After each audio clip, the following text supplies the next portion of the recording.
Hello दोस्तों, मैं राकेश कुमार मौर्य आपके सामने मैं 27वां टेस्ट सीरीज ज्योग्राफी के लाया हूँ, जिसमें हमने 20 महत्वपूर्ण प्रश्नों को सम्मिलित किया है जो भूगोल के विभिन्न क्षेत्रों से हमने लिया है। और देखेंगे दोस्तों, जो जितने भी 20 प्रश्न हमने लिए हैं वो बहुत ही बेहतरीन प्रश्न हैं और जो कहीं न कहीं आ गया है या आने की संभावना है। ठीक दोस्तों, पहला प्रश्न देखते हैं दोस्तों। निम्नलिखित में से किसने तनावहीन तल स्तर की संकल्पना का प्रतिपादन किया है? ठीक है दोस्तों, तनावहीन तल स्तर की संकल्पना का प्रतिपादन किया है। ऑप्शन ए है जेफरीज, ऑप्शन बी है बोवी, और ऑप्शन सी है हेफोर्ड, और ऑप्शन डी है प्राट। तो दोस्तों, इस प्रश्न का जो सही उत्तर है वो ऑप्शन ए जेफरीज महोदय ने तनावहीन तल संकल्पना का जो है प्रतिपादन किया है मुख्य रूप से। ठीक है दोस्तों, ये मुख्य रूप से भूसंतुलन से संबंधित है। ठीक है दोस्तों, भूसंतुलन से। दूसरा प्रश्न दोस्तों, दूसरा प्रश्न कह रहा है दोस्तों, संपूर्ण पृथ्वी में किस तत्व का प्रतिशत सबसे अधिक होता है? संपूर्ण पृथ्वी में किस तत्व का जो प्रतिशत है सबसे अधिक होता है? ऑप्शन ए है ऑक्सीजन, ऑप्शन बी है सिलिका, ऑप्शन सी है लोहा, और ऑप्शन डी है मैग्नीशियम। तो दोस्तों, जो संपूर्ण पृथ्वी में जो सबसे अधिक तत्व प्रतिशत में पाया जाता है वो है लोहा। ठीक दोस्तों, लोहा। अगर भूप्रपट्टी की बात करता है दोस्तों तो हो जाता ऑक्सीजन। ठीक दोस्तों, तीसरा प्रश्न दोस्तों देखते हैं। तीसरा प्रश्न कह रहा है, वायुमंडल की निम्नलिखित परतों में से किस परत में निशादीप्त बादलों का निर्माण होता है? ऑप्शन ए है क्षोभमंडल में, ऑप्शन बी है समताप मंडल में, ऑप्शन सी है मध्यमंडल में, और ऑप्शन डी है तापमंडल में। तो दोस्तों, जो निशादीप्त बादलों का निर्माण होता है वो होता है मध्यमंडल में, ऑप्शन सी। ठीक है दोस्तों, मध्यमंडल में निशादीप्त का निर्माण देखने को मिलता है। चौथा प्रश्न दोस्तों, चौथा प्रश्न भी बहुत महत्वपूर्ण प्रश्न है दोस्तों। चौथा प्रश्न कह रहा है, निम्न में से कौन सा अपना आहार ऑक्सीडेशन की प्रक्रिया द्वारा निर्मित करते हैं? ऑक्सीडेशन की प्रक्रिया द्वारा निर्मित करते हैं अपना आहार। ऑप्शन ए है स्वपोषी, ऑप्शन बी है परपोषी, ऑप्शन डी है ऑप्शन सी है रसायन पोषी, और ऑप्शन डी है प्रकाश संश्लेषी। तो दोस्तों, इस प्रश्न का जो सही उत्तर है वो है ऑप्शन सी, रसायन पोषी जो होते हैं अपना आहार ऑक्सीडेशन प्रक्रिया के द्वारा निर्मित करते हैं। अगला प्रश्न देखते हैं दोस्तों, पांचवा प्रश्न।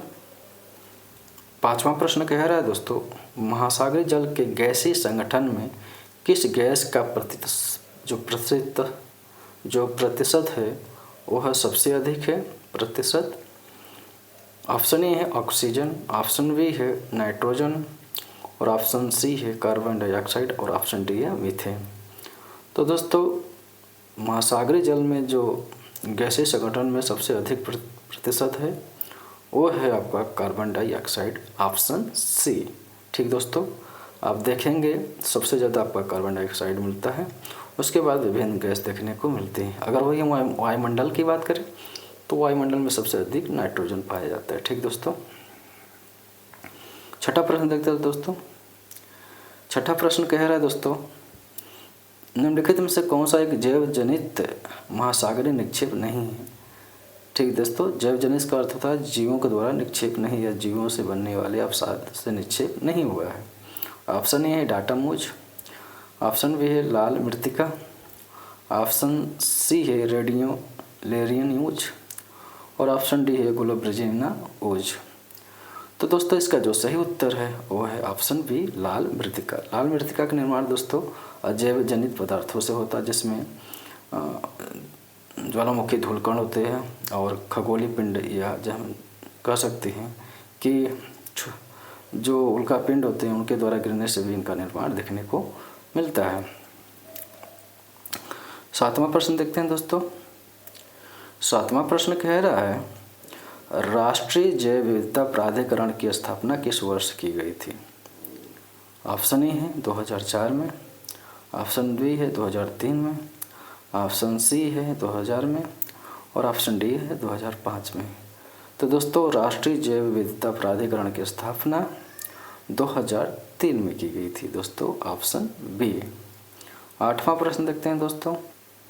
8वां प्रश्न कह रहा है दोस्तों, संयुक्त राज्य अमेरिका के निम्नलिखित में से किस प्रदेश को ओला विविथिका या ओला गलियारा या गली कहते हैं?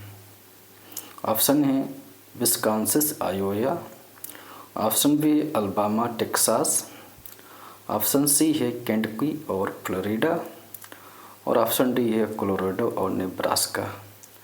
तो दोस्तों इसका जो सही उत्तर है वो ऑप्शन डी, कोलोराडो और नेब्रास्का को मुख्य रूप से दोस्तों ओला विथिका या ओला गलियारा के नाम से जाना जाता है। ठीक दोस्तों। 9वां प्रश्न देखते हैं दोस्तों। 9वां प्रश्न कह रहा है दोस्तों, मलेशिया का गोपेन खदान किसके उत्पादन के लिए जाना जाता है? ठीक दोस्तों, मलेशिया का जो गोपेन खदान है वह किसके उत्पादन के लिए जाना जाता है? ऑप्शन ए है पेट्रोलियम, ऑप्शन बी है टीन, ऑप्शन सी है बॉक्साइट और ऑप्शन डी है सोना। तो दोस्तों मलेशिया का जो गोपेन का खदान है वह टीन उत्पादन के लिए जाना जाता है, ऑप्शन बी। ठीक दोस्तों, टीन। 10वां प्रश्न देखते हैं दोस्तों। 10वां प्रश्न देखने से पहले दोस्तों अगर हमारे आप YouTube channel RK Geo World 0.2 से अगर नहीं जुड़े हैं तो ज़रूर जुड़ जाइए और अपनी तैयारी, चाहे वो नेट हो, चाहे असिस्टेंट प्रोफेसर हो, चाहे TGT PGT हो, चाहे LT GIC या आपका GDC हो। ठीक दोस्तों, मैं उसी तरह के प्रश्न ला रहा हूँ जिस तरह से आयोग द्वारा मुख्य रूप से अपने पेपरों में पूछता है। ठीक है दोस्तों, और जितने भी प्रश्न हैं दोस्तों यह विभिन्न क्षेत्रों से है भूगोल के, जो बहुत ही महत्वपूर्ण हैं, जो मुख्य रूप से कुछ तो आ गए हैं और कुछ जो नहीं आए हैं उसकी आने का अधिक से अधिक संभावना है दोस्तों। 10वां प्रश्न देखते हैं दोस्तों। 10वां प्रश्न कह रहा है, तुर्की का अनातोलिया का पठार किन दो पर्वतों के बीच स्थित है? तुर्की का जो अनातोलिया का पठार है किन दो पर्वतों के बीच स्थित है?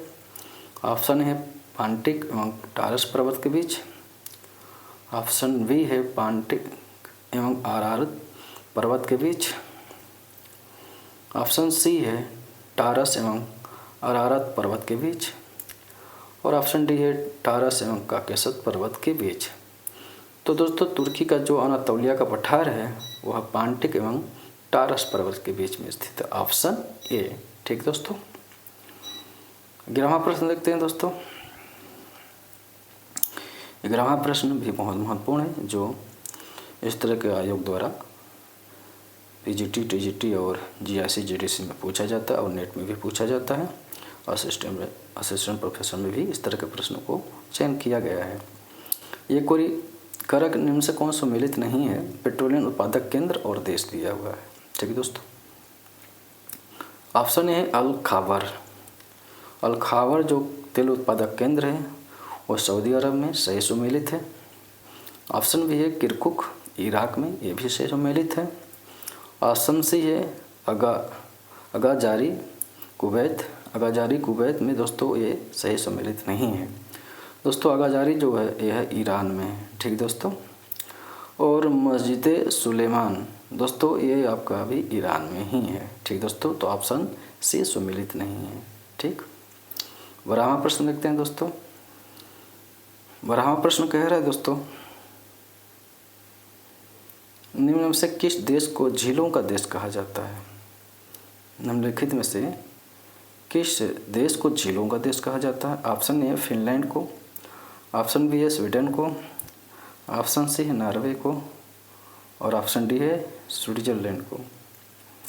तो दोस्तों इसका जो सही उत्तर है वो है ऑप्शन ए, फिनलैंड को झीलों का देश या झीलों की वाटिका कहा जाता है। ठीक दोस्तों। 13वां प्रश्न देखते हैं दोस्तों। 13वां प्रश्न कह रहा है दोस्तों, निम्नलिखित में से किस भूगोलवेत्ता ने आधुनिक ऐतिहासिक भूविज्ञान की नींव डाली है? आधुनिक ऐतिहासिक भूविज्ञान की नींव डाली है। ऑप्शन ए है जेम्स हटन, ऑप्शन बी है जॉन प्लेफेयर, ऑप्शन सी है लेल और ऑप्शन डी है वर्नर। तो दोस्तों इसका जो सही उत्तर है वो है ऑप्शन सी। लेल ने मुख्य रूप से आधुनिक ऐतिहासिक भूविज्ञान मॉडर्न हिस्टोरिकल जियोलॉजी का मुख्य रूप से प्रतिपादन किया था। 14वां प्रश्न देखते हैं दोस्तों, किस जर्मन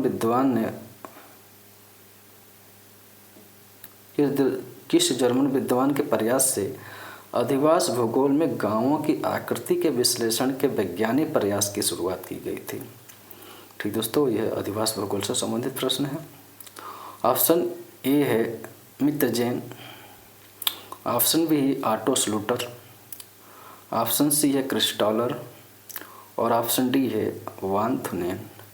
तो दोस्तों इसका जो सही उत्तर है वह ऑप्शन ए मित्र जैन ने मुख्य रूप से अधिवास भूगोल में गांवों की आकृति के विश्लेषण का वैज्ञानिक प्रयास शुरू किया था इन्होंने।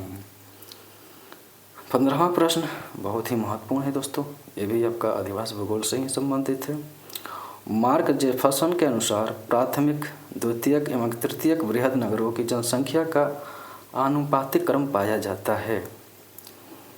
ऑप्शन ए है 100:30:20 का, ऑप्शन बी है 100:50:30 का, ऑप्शन सी है 100:60:20 का, ऑप्शन डी है 100:40:30 का। तो दोस्तों इसका जो सही उत्तर है वो है ऑप्शन ए 100:30:20 का। ठीक है दोस्तों, 16वां प्रश्न देखते हैं दोस्तों।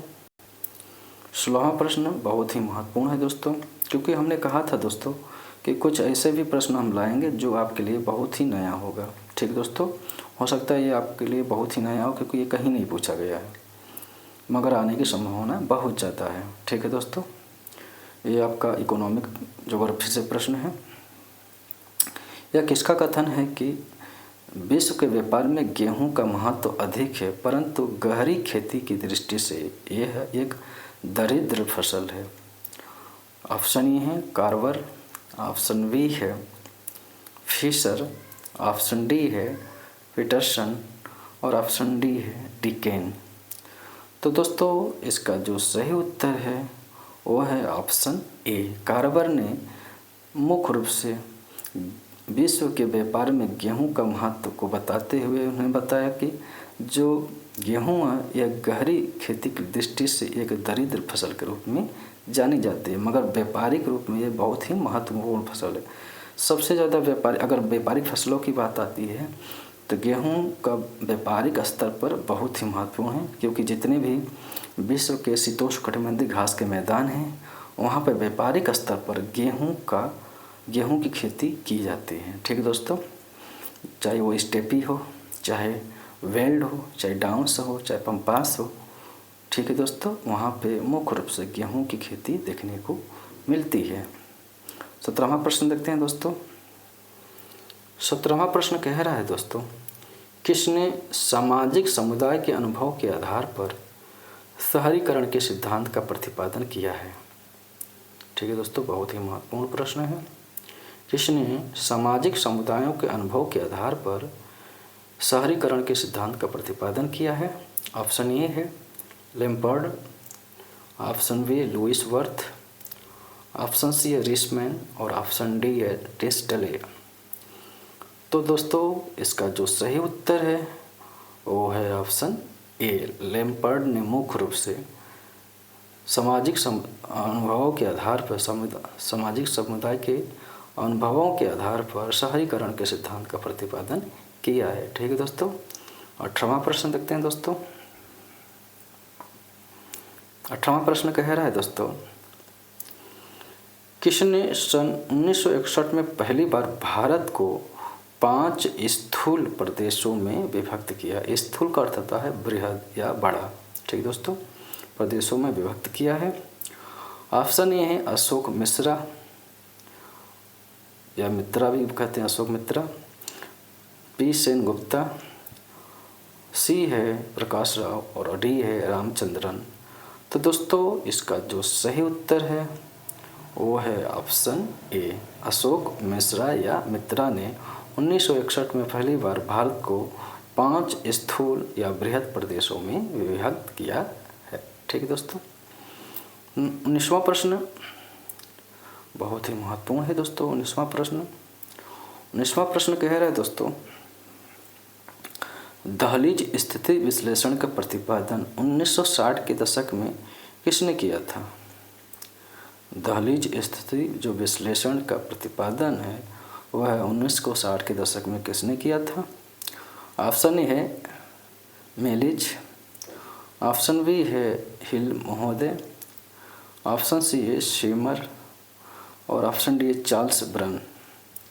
तो दोस्तों इसका जो सही उत्तर है वह है ऑप्शन ए, मेलिज महोदय ने 1960 के दशक में दहलीज स्थिति विश्लेषण का प्रतिपादन किया था।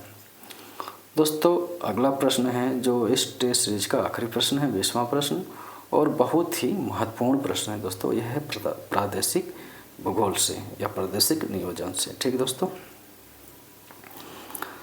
20वां प्रश्न कह रहा है, यह कथन किसका है कि प्रादेशिक वर्गीकरण भौगोलिक सूचनाओं को क्रमबद्ध सुसंगठित करने का अति तर्कसंगत तरीका है? ऑप्शन ए है ब्लास, ऑप्शन बी है फ्रीडमैन, ऑप्शन सी है रोजरमेंसुल और ऑप्शन डी है ह्यूटेल्सी। तो दोस्तों इस प्रश्न का जो सही उत्तर है वो है ऑप्शन सी, रोजरमेंसुल। मेंसुल ने कहा था कि प्रादेशिक वर्गीकरण भौगोलिक सूचनाओं को क्रमबद्ध सुसंगठित करने का अति तर्कसंगत जो तरीका है। ठीक है दोस्तों। और बहुत सारे प्रश्न मुख्य रूप से रोजरमेंसुल से पूछे जाते हैं। इनकी एक बहुत ही प्रसिद्ध पुस्तक है चेंजिंग नेचर ऑफ ज्योग्राफी। ठीक है दोस्तों, चेंजिंग ऑफ नेचर ज्योग्राफी इनकी बहुत ही महत्वपूर्ण पुस्तक है जो बार बार परीक्षाओं में पूछा जाता है। ठीक है दोस्तों। तो दोस्तों ये था आखिरी प्रश्न इस टेस्ट सीरीज का, 27वां टेस्ट सीरीज का। दोस्तों जल्द मैं आपके सामने अगला टेस्ट सीरीज 28वां लेकर आऊँगा और जिसमें 20 प्रश्नों को ही सम्मिलित करेंगे और बहुत ही महत्वपूर्ण प्रश्न होंगे दोस्तों अगली भी टेस्ट सीरीज, जो हम महत्वपूर्ण प्रश्नों को कलेक्ट करके आएंगे और भूगोल के विभिन्न क्षेत्रों से होगा। अगर दोस्तों आप हमारी ये इस YouTube चैनल RK जियो वर्ल्ड 0.2 से अगर नहीं जुड़े हैं तो ज़रूर जुड़ जाइएगा और हमारे इस YouTube चैनल को सब्सक्राइब, लाइक और कमेंट ज़रूर कीजिएगा। इससे क्या होगा कि हमारे चैनल को भी कुछ सहायता मिल जाएगा और आने वाले जो बच्चे हैं जो तैयारी करने वाले हैं उनको भी सहायता मिलेगा, क्योंकि हम अच्छे अच्छे वीडियो फिर बना के लेके आएंगे आपके कमेंट से। और कमेंट से होता है कि हमको मालूम चलता है कि कौन कौन हमारा वीडियो देख रहा है, और अपना सुझाव भी ज़रूर हमको आप लिख सकते हैं कमेंट में। आपको अगर किसी टॉपिक पे आपको टेस्ट सीरीज चाहिए तो हमको आप बता सकते हैं, हम उस टेस्ट सीरीज पे ज़रूर आपके लिए लाएंगे दोस्तों। ठीक है दोस्तों। और अपनी तैयारी को अच्छे बनाइए, क्योंकि आयोग जल्द ही नए सूचनाएं लेकर आएगा TGT PGT के लिए, और उत्तर प्रदेश लोक सेवा आयोग द्वारा भी नए सूचनाएं जल्द ही आने वाली है GIC और LT के लिए, GDC के लिए भी, क्योंकि फार्म भरे जा चुके हैं और परीक्षा का डेट अब नज़दीक आ जाएगी।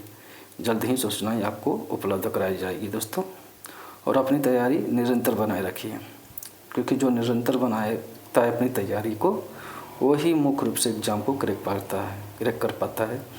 जो रेगुलर नहीं रहते हैं, अपडेट नहीं रहते हैं, उनका 2-3 प्रश्नों से ही चूक होती है, वो परीक्षा से बाहर हो जाते हैं। तो दोस्तों अपनी तैयारी को मेहनतपूर्वक बनाइए, क्योंकि अब मालूम न कब आयोग द्वारा कब वैकेंसी आएगी, कुछ पता नहीं। ठीक है दोस्तों, धन्यवाद दोस्तों।